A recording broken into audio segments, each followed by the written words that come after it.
Welcome back to the deep dive. You know the mission here. It's pretty sharp, pretty simple. You've got the sources. We dig in, distill the crucial insights. Mm-hmm. I mean, basically, we deliver that high-value knowledge, stuff that makes you feel, well, instantly more informed. And today, we're zoning in on a really specific source, actually. But it taps into something pretty universal, I think. Oh, yeah. Yeah, we're dissecting an excerpt from Notes on Photography, Part 167, just published, and it's titled Sketching Over Photography Books. Okay, sketching over photography books. So this isn't just about, like, art techniques or architectural drawings, then? Not entirely, no. I mean, the writer uses that creative world, specifically drawing buildings, architecture, but really it's a lens A lens for what? to expose this this deep tension Right. between passively gathering knowledge, like reading those books. Right, the collecting part. Exactly. And the challenging work, sometimes messy work, Yeah. of actually doing something with it. Yeah. Active application. Ah, okay. So we're looking at that mental hurdle, that shift you need to make to go from just appreciating something to actually, creating it. It's that classic aha moment waiting to happen, isn't it? For anyone who's got, like, a stack of unread self-help books. Or watches endless tutorials but never starts the project. Precisely. Yeah. The source really gets into that psychological comfort we find in collecting the resources, rather than maybe risking failure in producing results. Okay, so let me just throw this out there to you listening right now.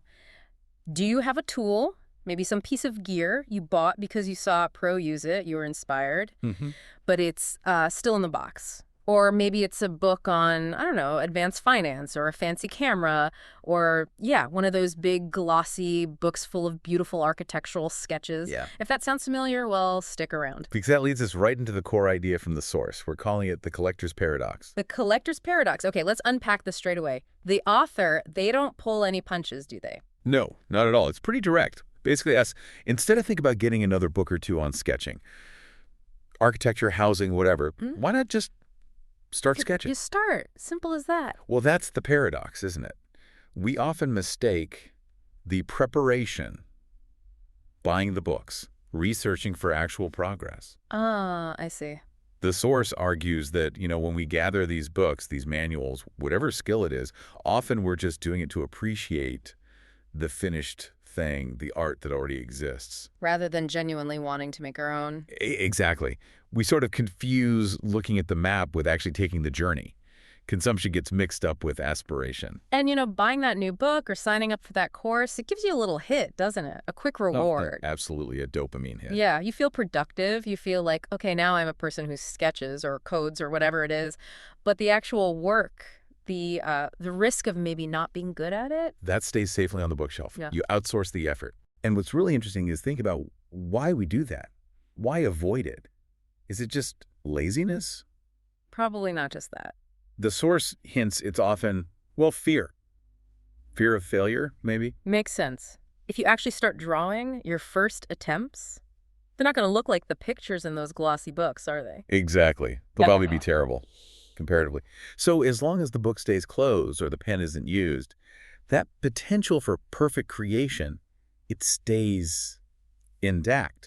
It's a way to protect yourself, maybe, from the messy reality of learning. Wow, that's a powerful way to put it. Protecting your potential by never actually testing it. Like, if I buy 10 books on guitar scales, I feel like a musician. Right. Even if I haven't actually practiced, the collecting replaces the competence. Precisely. And it's not just art, is it? You can see this everywhere. Oh, yeah. Like where? Well, think about the person who buys all the productivity apps, but, never quite finishes a major project. Or signs up for coding courses but never actually builds and deploys something. Exactly that.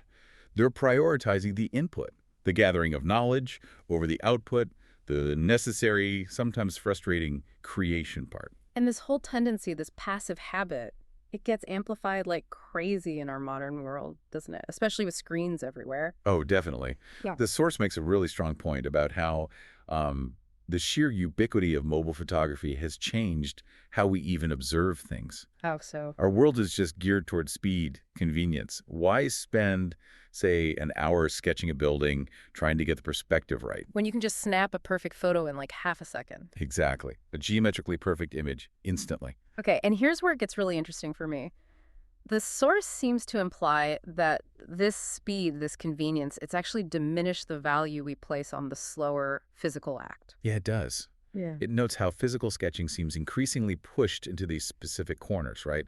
School assignments, art students, maybe dedicated hobbyists. It's not seen as like the default first step to understanding something anymore. Right. And the contrast cognitively, it's pretty stark. Yeah. Taking a photo is, well, it's immediate capture. It's often a quite passive recording. Whereas sketching.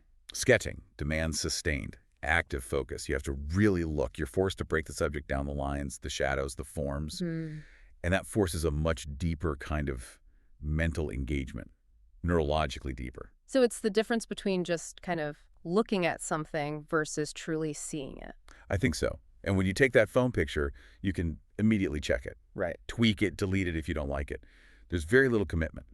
The ease of deletion, that's a good point. It's critical, I think. Yeah. It reinforces this low-stakes, surface-level kind of looking.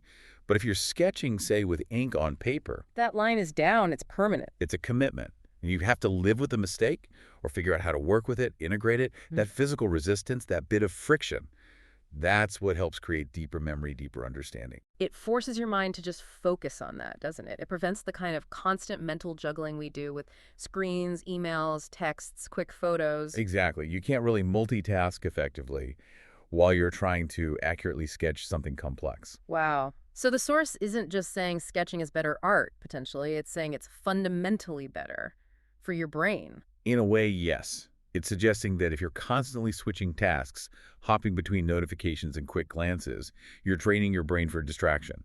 Okay. Sketching forces the opposite. It demands a single, sustained state of presence. Focus. That's powerful. It makes you think about how people learned and observed before photography was so instant and widespread. Right. Think historically. Sketching was the tool for observation for engineers, architects, scientists. It wasn't just art. It was how you encoded complex visual information into your long-term memory. And now we've kind of outsourced that mental work to our phones. We've outsourced the cognitive labor. Oh, yeah. And maybe we're feeling the strain of just constant consumption, partly because of that. Less deep processing, more surface scanning. Okay, let's shift gears a bit then, because the source doesn't just critique. It also talks about some pretty profound benefits to this active creation stuff. This is the why, right? Why should you bother picking up that pen? Exactly. And it goes way beyond just making a nice drawing. Okay. The author suggests something that kind of reframes the whole thing. Yeah.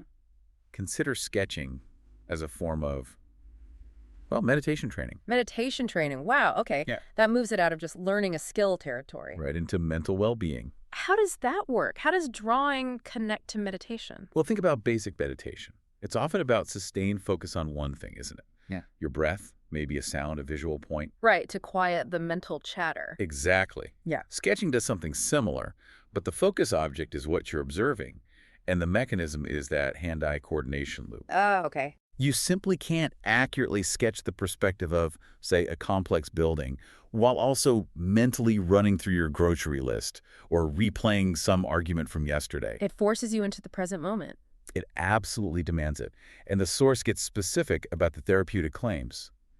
The process itself helps you to focus and to relax. Focus and relax, which sounds like the exact opposite of how many of us feel scrolling through endless feeds or facing information overload. Precisely. Yeah. If you think about the stress, the anxiety that comes from that feeling of constant bombardment, constant consumption, this active, focused output could be like a physiological antidote. An antidote, like that. It can help drive you into what psychologists call a flow state, right? Mm-hmm. That feeling of being fully immersed, energized, focus, enjoyment in the process itself. So instead of feeling stressed by all the things you could be learning or doing, all those books you should read, the videos you should watch, you're grounding yourself in one single physical focused action. It's concrete. Yes. And this leads to the ultimate claim in the piece, the core belief, really, that the art of creation itself, the very act of making something, is a healing process. Healing. Not just productive, but healing. That's the idea. It's less about the final product, the quality of the sketch, and more about the quiet mental space that the process creates. The act is seen as fundamentally regenerative. So if we extrapolate this beyond just drawing, the source is basically telling us that the act of applying knowledge, whether it's, I don't know, writing that first difficult paragraph, or maybe even physically organizing something, like building that shelf you bought the tools for months ago. That act itself is inherently good for our mental balance. I think that's a fair takeaway. Think about the first step in any big task, sketching a whole scene or, say, launching a big project at work. What's often paralyzing? The sheer size of it, feeling overwhelmed. Exactly. The overwhelm. The benefit of something like sketching, the source suggests, is that it forces you to just focus on the next line, the next small detail, the next shadow. Ah, breaking it down. This microfocus makes huge things feel manageable. It turns overwhelming projects into a sequence of small, non-threatening steps. Okay, so the big lesson here, the knowledge we're getting from this deep dive, isn't just sketching is good. It's that act of creation, doing something. Regardless of the medium. It offers these unique therapeutic, meditative benefits. Benefits that just passively collecting books or, rapidly consuming information like quick photos, they just can't provide. Yeah, it's the difference between accumulating a library of instructions and actually developing mastery through practice, or even just finding peace through practice. It makes that shift from being a passive consumer to an active creator. Yeah. It makes it feel less like a chore or professional development and more like an essential act of self-care. Well put. And it's interesting, the writer finished the piece with, "Till the next post." Implying it's ongoing, right? Exactly. A commitment to continuing the practice. Not a one-off effort, but sustainable action. That commitment feels key. Making the small active effort a habit. Consistently choosing maybe the pen over the perfect photo, or the first draft over reading one more article about writing. Yeah. Which brings us to a final thought, maybe provocative question for you, the listener, to take away, drawn right from the source. Okay, let's hear it. If creation is, as the author suggests, a healing process, a genuine way to help you focus and relax, what's the first, smallest, maybe even tiniest act of creation, not collection, that you could commit to today? Right now even, just to find a little bit of that focused state. So not reading another chapter, but... Right. Maybe writing just one sentence, drawing one simple line, or tackling just one tiny subtask of that big project you've been gathering resources for. Find the simplest possible action. Choose the simplest act and just commit to the process for a few minutes. See what happens.